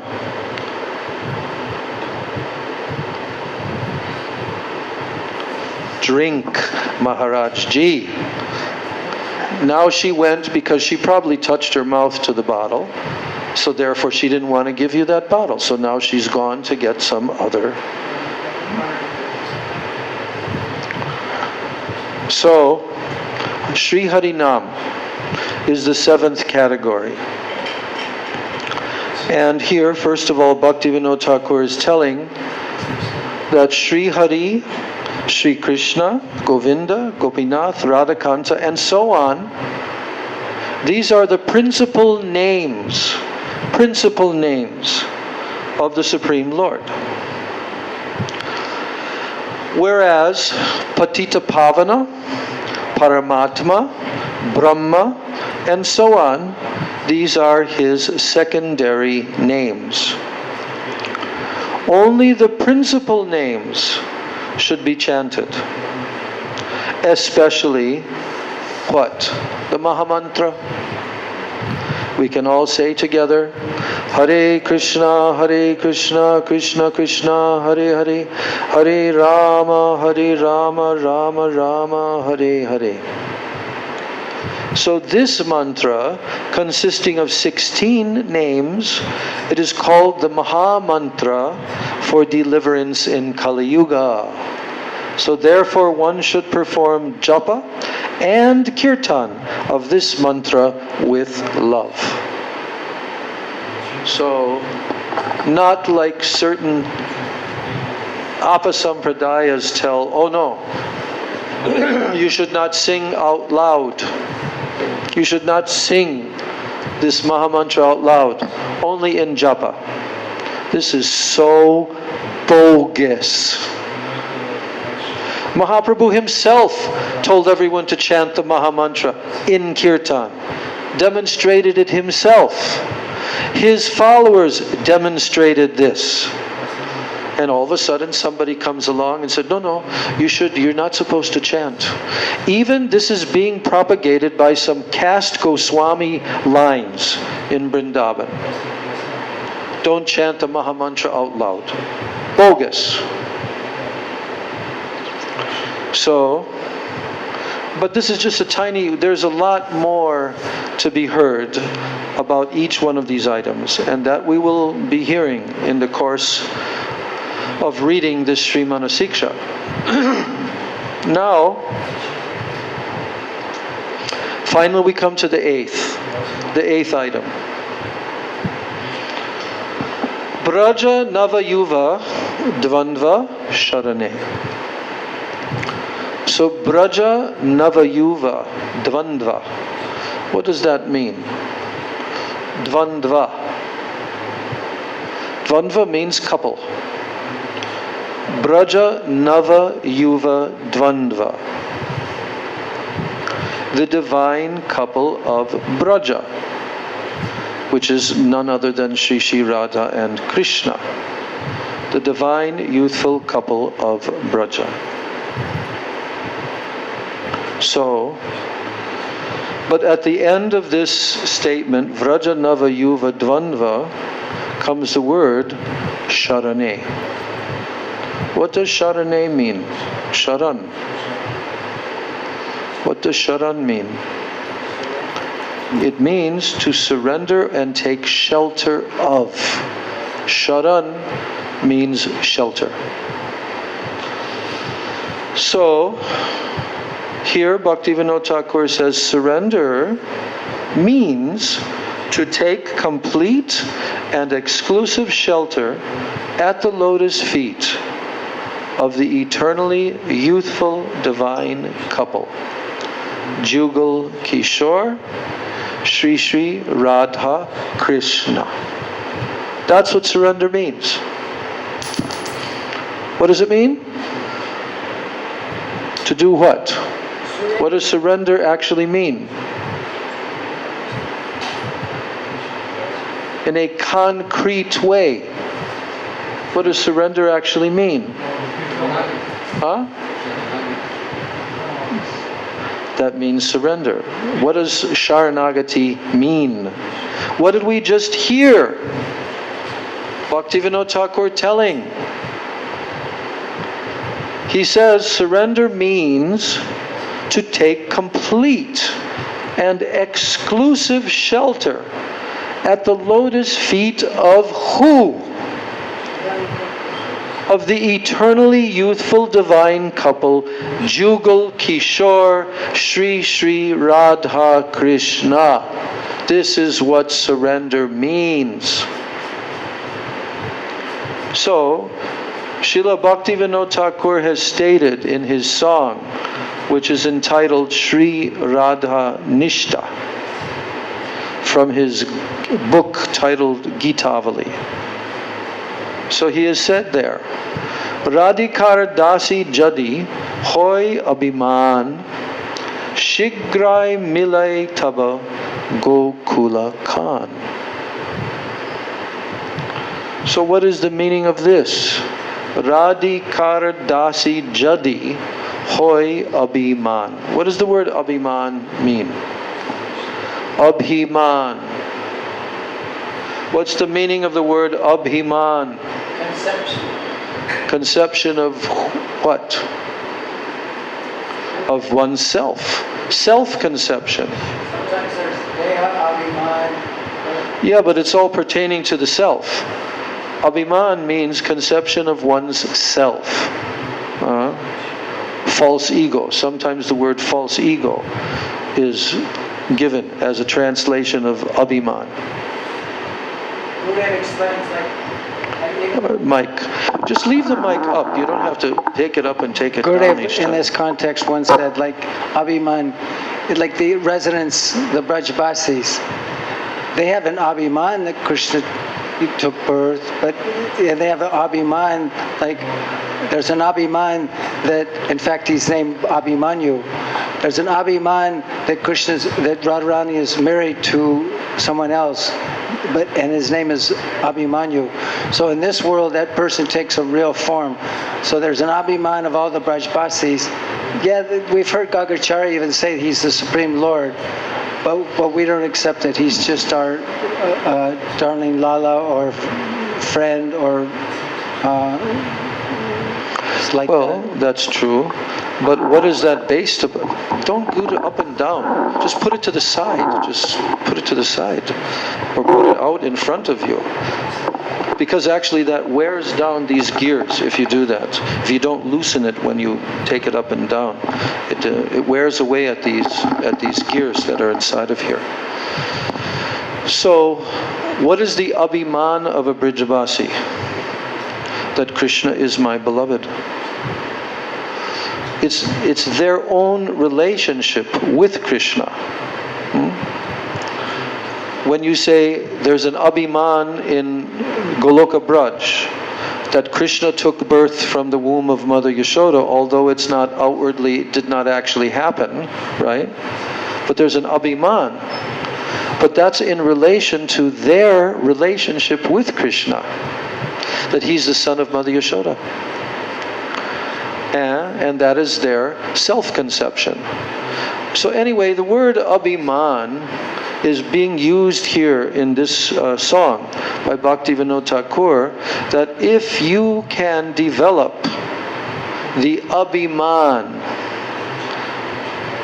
the self-conception that Radhikara Dasi Jadi Hoy Abhiman, that you are the Dasi of Srimati Radhika.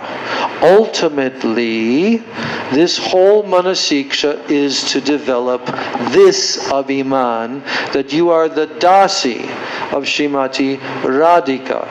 And here, Bhaktivinoda Thakur, in his song, which is titled Shri Radha Nishta, to have complete Nishta in Srimati Radhika, then one has to develop this Abhiman that I am the Dasi of Radhika. So now he's telling what will be the result. If you, because here the word Jadi means if. So Radhikara Dasi Jadi. If you can develop this Abhiman towards Srimati Radhika, that she is my worshipable, eternal, transcendental personality who is the most beloved of Krishna. So, and I am her Dasi. When one develops that mood, that I am the Dasi of Srimati Radhika, then what will happen? Bhaktivinoda Thakur is saying, by developing this self-conception, then very quickly, it says, Shigrai Milai, very quickly you will meet, who? Gokula Khan. Kana. Who is Kana? Khan. It's the name of Krishna. In Braj, Krishna's name is Kana. That's like his nickname, Kana. So Gokula Khan means the beautiful boy, the son of Mother Yashoda, who resides in Gokul, who is born in Gokul. You will meet him. You want to meet Krishna? You want to meet the son of Mother Yashoda? Well then, there is a particular method which will speed up the process. How to meet that person, Krishna. And here he says, Radhikara Dasi Jadi Hoy Abhiman. If you develop this Abhiman, this ego, that I am the Dasi of Srimati Radhika, and she is the worshipable deity of my heart, then what? Shigrai Milai Taba Gokula Khan. Very quickly you will meet Gokula Kana, Krishna. You will very quickly meet him. So here the translation says, if one prides himself as a maidservant of Srimati Radhika, then very quickly he will attain Brajendra Nandan of Gokula. So that is the meaning of Vrajanava Yuva Dvandva Sharana. Now comes the 9th item. These are all the different words in the verse. So the word Dambam Hitva. Dambam Hitva. Hitva means to give it up. Just give it up. Hitva. Throw it away. Dambam means pride.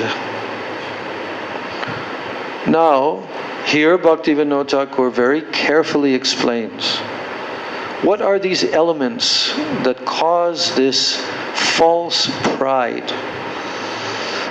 First one is called Maya, illusion. I am this body. Everything connected with this body. All the attachments.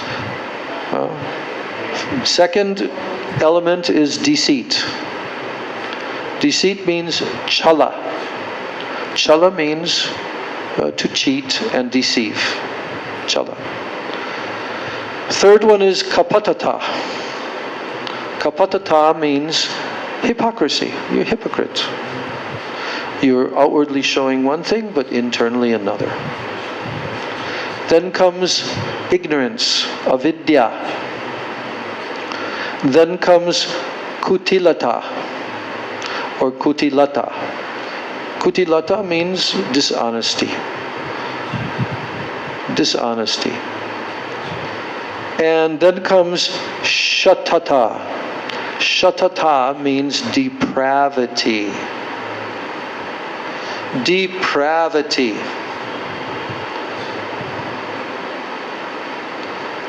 Although I know the word, but I want to see the exact definition. Depravity.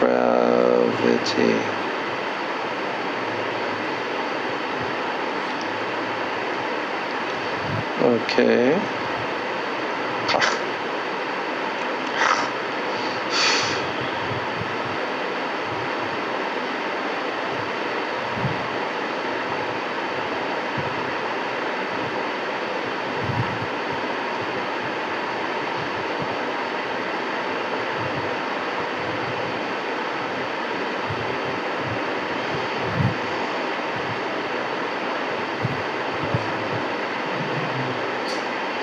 Okay.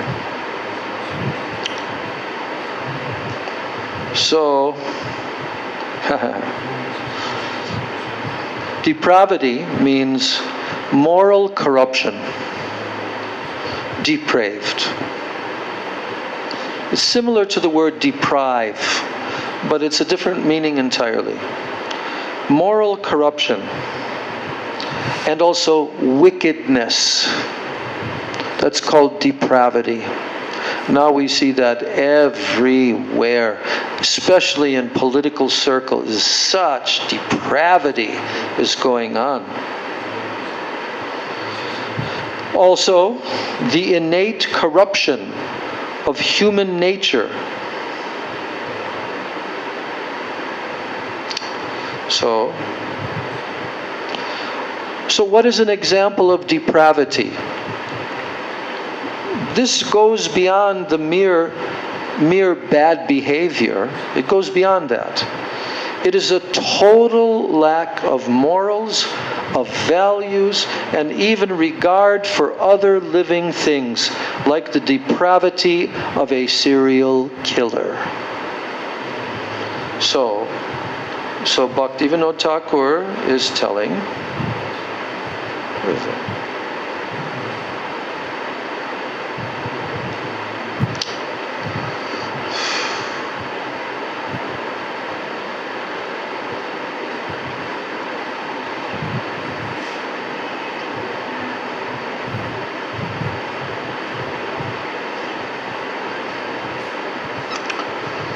Yes, so dambam hitva, to give up pride. So these different tendencies, they result in pride, false pride. And this must be given up. If someone wants to come onto the pathway, especially of Marg Bhakti, Raganuga Bhakti, it must be given up. So that's why this is the first thing mentioned by Srila Raghunath Das Goswami.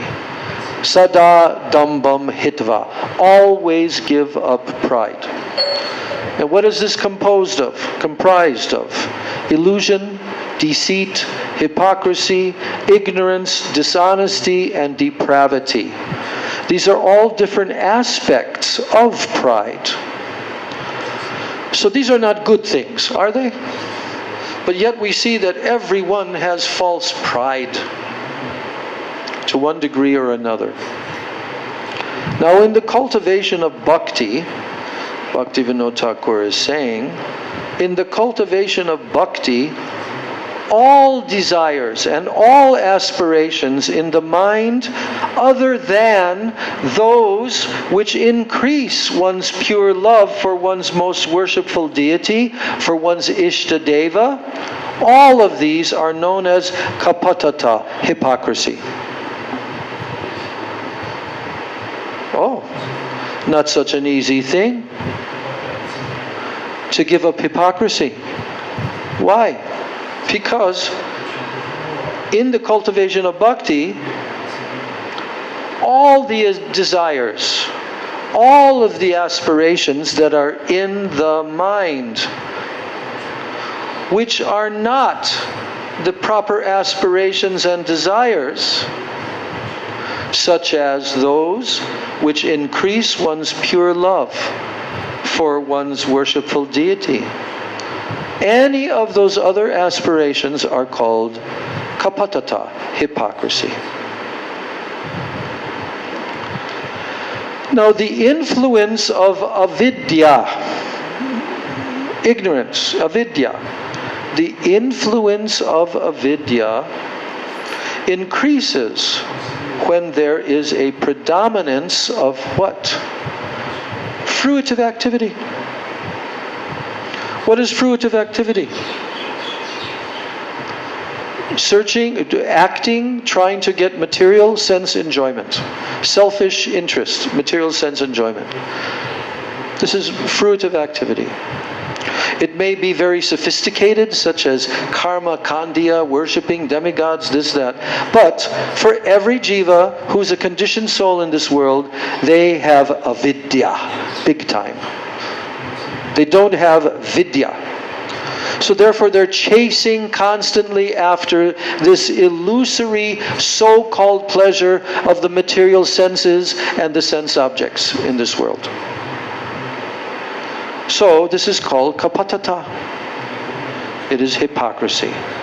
So what happens when the influence of this avidya increases, and when there is a predominance of fruitive activity, karma, impersonal knowledge, jnana, or mystic yoga practice in the performance of sadhana bhakti, then the influence of avidya will increase. So the point is, that's why Rupa Goswami says, jnana karmadi anavritam, not covered. That your bhakti is not covered by jnana, karma, and so forth, which means yoga, tapasya, everything else. Your bhakti is not covered by that. Because what happens if it is? Your tendency toward avidya, or the influence of avidya, increases. Whenever this is there, it increases. So when there is any type of unfavorable attitude in the cultivation of Krishna Bhakti, whenever that happens, any type, unfavorable attitude, then all these should be abandoned very diligently. Because why? It is the covering of Maya. Maya is covering.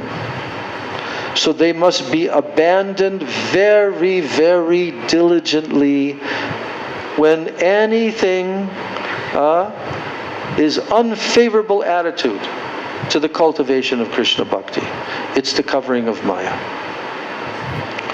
All kinds of false pride, all kinds of false pride arising out of strictly adhering to the occupational duties corresponding to one's caste and one's stage of life, like Varnashram Dharma. That's one category.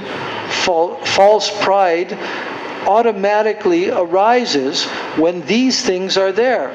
Or material aspirations, or misconceptions about one's true identity. So, all of these will be removed by taking shelter of unalloyed devotion, Shuddha Bhakti. All will be removed.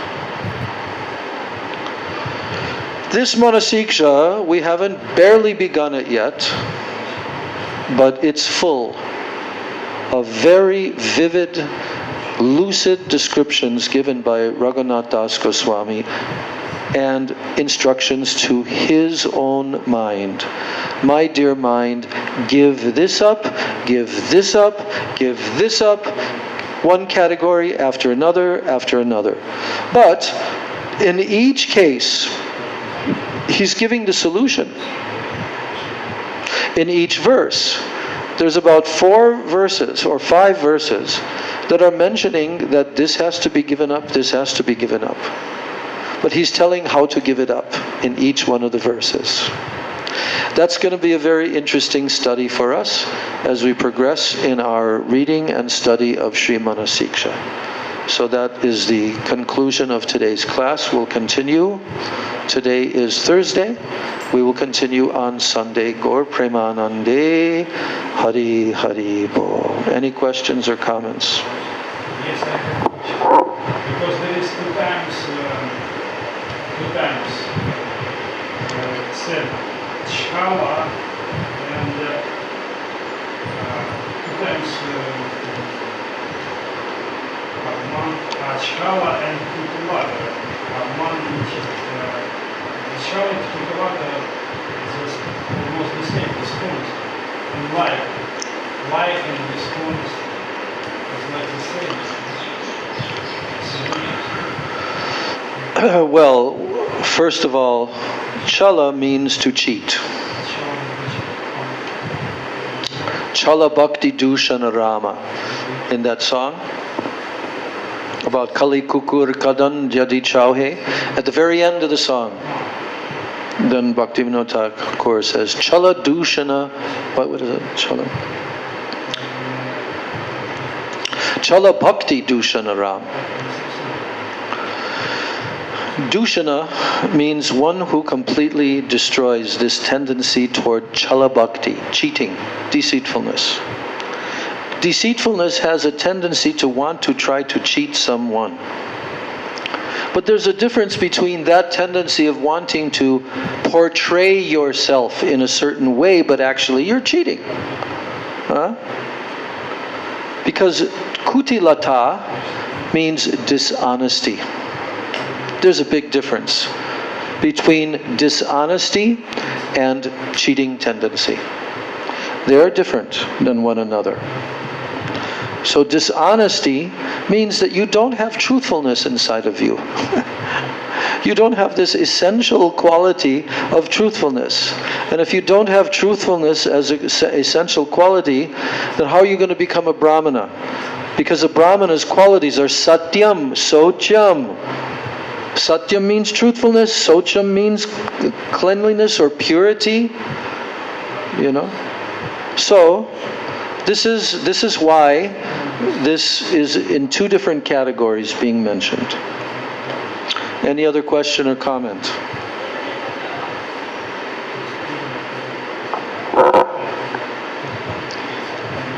I'd like to read the translation for the 12th verse really quickly, because it will inspire us how fortunate we are to be studying these verses of Manah-siksa, Sri Raghunath Das Goswami. Okay. While instructing his own mind... This is the final verse, 12th verse of Manah-siksa. So there's an introduction to the translation. While instructing his own mind, Sri Raghunath Das Goswami offers the following benediction in order to inspire other devotees to study and recite this composition known as Manah-siksa. Here's the direct translation. Anyone who, adopting the line of Sri Rupa and his followers, takes up residence in Gokulavan and loudly sings these 11 excellent instructions to the mind in a melodious voice with full understanding of their meaning will certainly obtain the matchless gem of worshipping Sri Radha and Krishna. Sanskrit.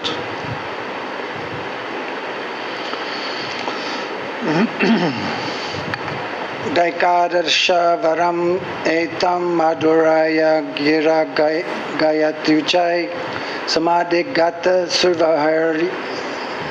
Sorry, I don't have my glasses. Samadhighana sarvatataya sayukta Sri Rupanuga iha bhavan gokulavane jano radha krishnanuda krishnatula bhajanaratam salabhyate. Just read the synonyms. Yajana, anyone who Sri Rupanuga Bhavan becomes a follower of Sri Rupa Goswami, Sayukta, with his group, the Gokulavani, in the forest of Gokula, in Sri Vraj Mandala, near Govardhan, or as we are situated in Gupta Vrindavan, Sri Navadvip. Uchai and loudly, Gayati sings, Etat, these, Varam, excellent, Ekadasha, 11 verses, Manah-siksa, which give instructions to the mind, Madhuraya Gira, with sweet voice, Samagata, having thoroughly understood, Sarva, all, Artartha Tati, the many meanings, Sa-i, Labhyate, obtains, Atula, the incomparable, Bhajanaratnam, jewel of worship, Radha Krishna, unto Shri Radha and Krishna. Manah-siksa daikadasha kavarametan madhuraya kiragayatyuchai samadhigata sarvarta tatiya sayuta Sri Rupanuga iha bhavan gokulavane jano radha krishna tula bhajana ratnam salabhate. Anyone who, adopting the line of Sri Rupa and his followers, takes up residence in Gokulvan and loudly sings these 11 excellent instructions to the mind in a melodious voice with full understanding of their meaning, he will certainly obtain the matchless gem of worshipping Sri Sri Radha Krishna. So as we progress in our reading of the Manah-siksa, we will be simultaneously chanting each one of the verses, and gradually we should become more and more familiar with each one of these verses. But it's necessary to understand the meaning of the verses. So, as is being told in the 12th verse, Raghunath Das Goswami is saying, there's a benediction that if you will adopt the line of Rupa Goswami, Sri Rupanuga, Sayuta Sri Rupanuga iha bhavan gokulavane. If you are adopting the line of Sri Rupa and his followers, and you take up residence in Gokulavan, and you loudly sing these 11 excellent instructions to the mind in a melodious voice with full understanding of their meaning, then you will certainly obtain the matchless gem of worshipping Sri Sri Radha Krishna. So there's a benediction given by Raghunath Das Goswami. So why are we studying this? So that we can understand the meaning of these verses. Not such an easy thing to understand the meaning of these verses perfectly and directly.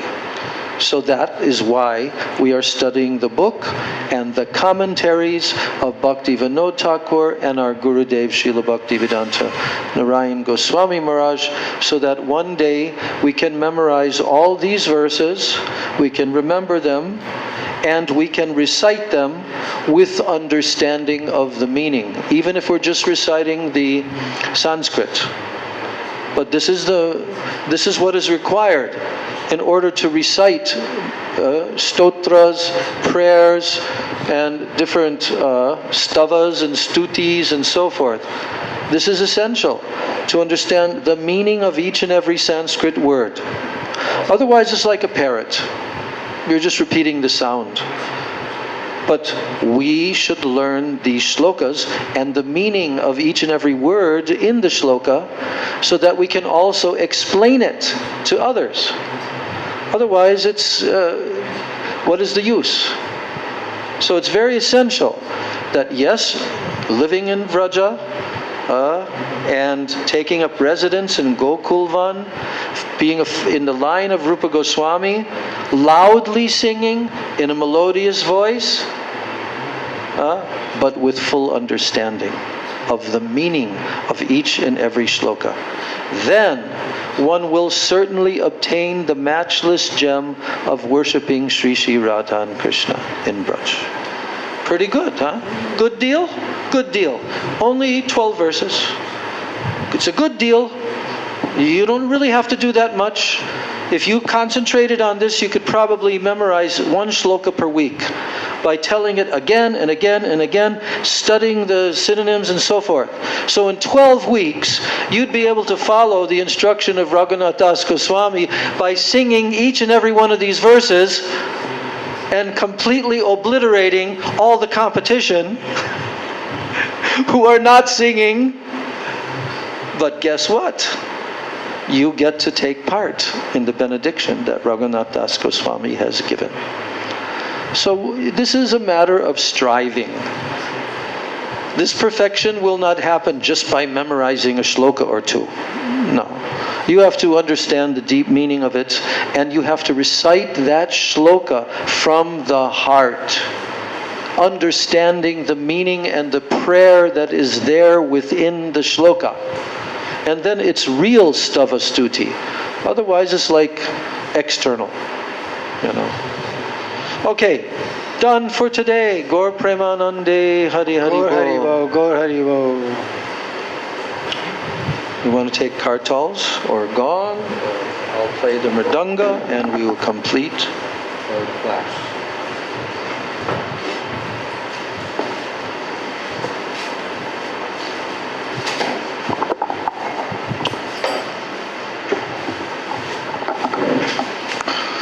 Hare Krishna, Hare Krishna, Krishna Krishna, Hare Hare, Hare Rama, Hare Rama, Rama Rama, Hare Hare, Hare Krishna, Krishna Krishna, Hare Hare.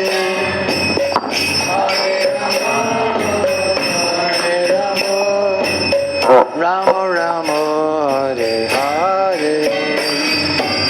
Hare Krishna, Hare Krishna, Krishna Krishna, Hare Hare, Hare Rama, Hare Rama, Rama Rama, Hare Hare, Hare Krishna. Bolo! Hare Krishna, Krishna Krishna, Hare Hare, Hare Rama, Hare Rama, Rama Rama, Hare Hare. Hare Krishna,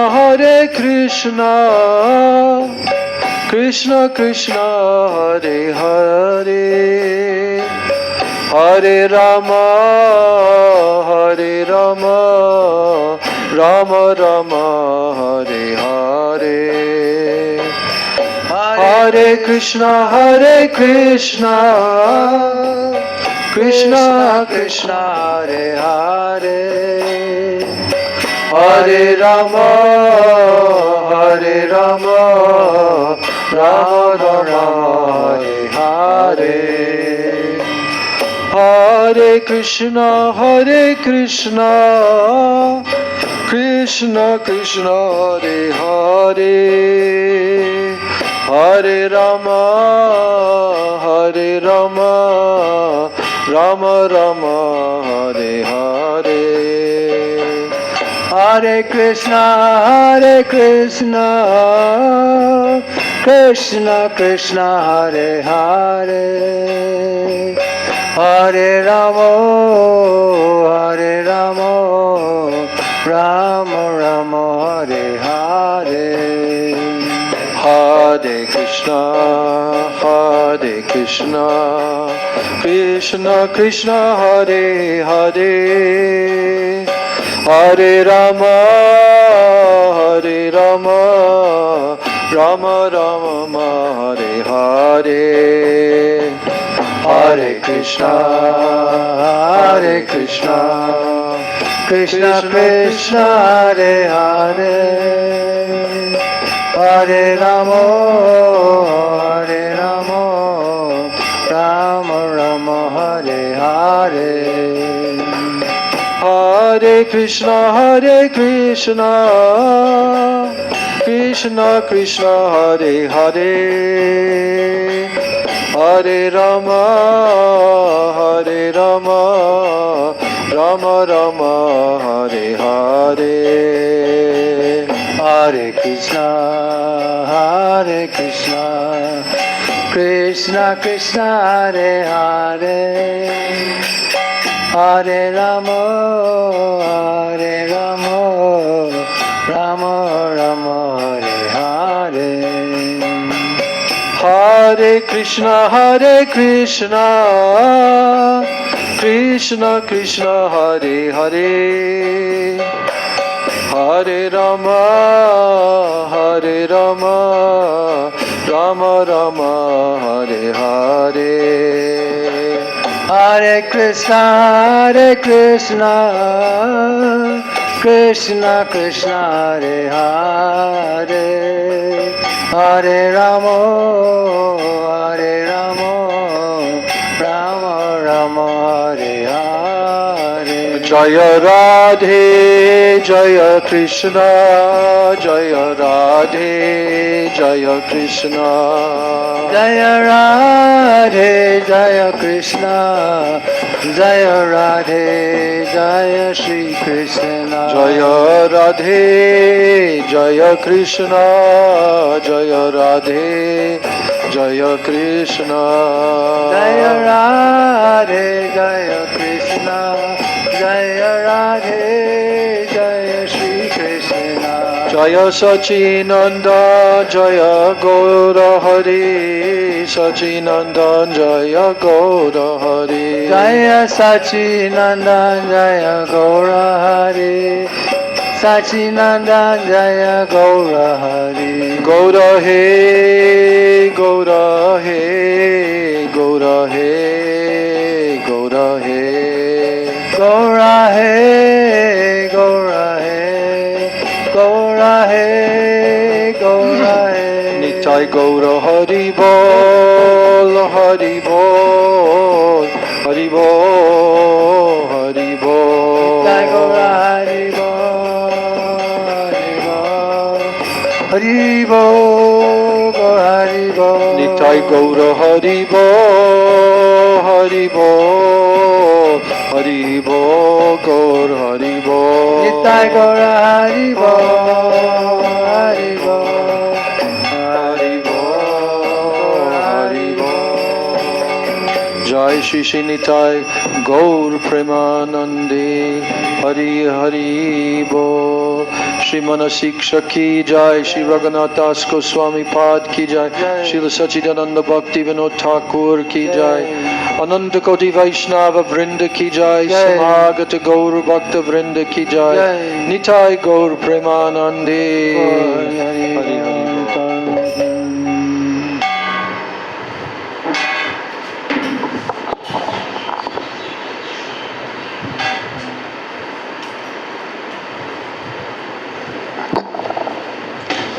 Vrindai Tulsidev Bhai Priyai Keshavasya Cha Krishna Bhakti Prade Devi Satyavachai Namo Nama Vancha Kalpatarubhyascha Kripa Sindhubhyeva Cha Patitanam Pavanebhyo Vaishnavebhyo Namo Namaha.